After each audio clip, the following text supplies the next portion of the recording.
Hi, dear students. Today we will discuss about the William Langland and his work. Basically, अगर इसकी as देखी जाए तो we start from the 1332 to 1386 और 14th century का भी पोइट इसको कहा जाता है।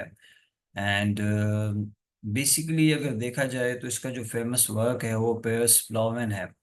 and that was the poem of Allegory, which discussed the criticism life of the institution and church and their corruption and their different types of method in the 13 and 14 centuries। जितने भी जो है उस time corruption होती थी, churches किस तरह चलते थे, क्रिश्चियंस की लाइफ किस तरह थी, वो सारे के सारे मामलात जो है वो उसने डिस्कस किए हैं इसके अंदर।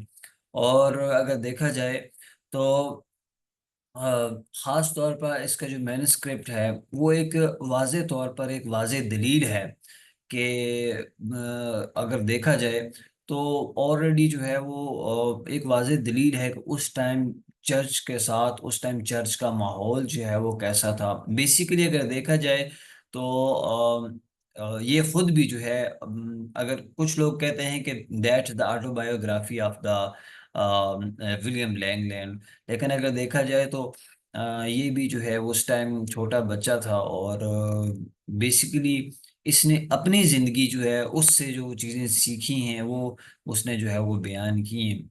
और अगर देखा जाए तो इसके फादर का नाम जो है रॉकले था, ठीक है, जो कि Stephen under the Wychwood tent of the Lord Spencer in the country of Oxfordshire वहाँ पे काम करता था।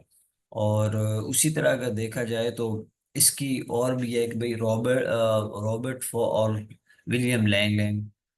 तो बेसिकली अगर देखा जाए तो इस जो पोएम है, ठीक है, इसका जो मकसद है वो बेसिकली उस टाइम की जो है क्रिश्चियनिटी को, उस टाइम की जो है वो क्रिश्चियनिटी के अमल दखल को, उस टाइम की क्रिश्चियनिटी के जो है वो चर्चेस के हालात को, इन चीज़ों को जो है उसने बयान किया है इसके अंदर। और it is A rated long rated poem epic भी कहा जाता है। इसके कोड हैं, जो वर्सेस हैं वो ओपन वर्सेस हैं। और इसी तरह जो है पेरिस लॉ मैन इसका जो है वो नाम है।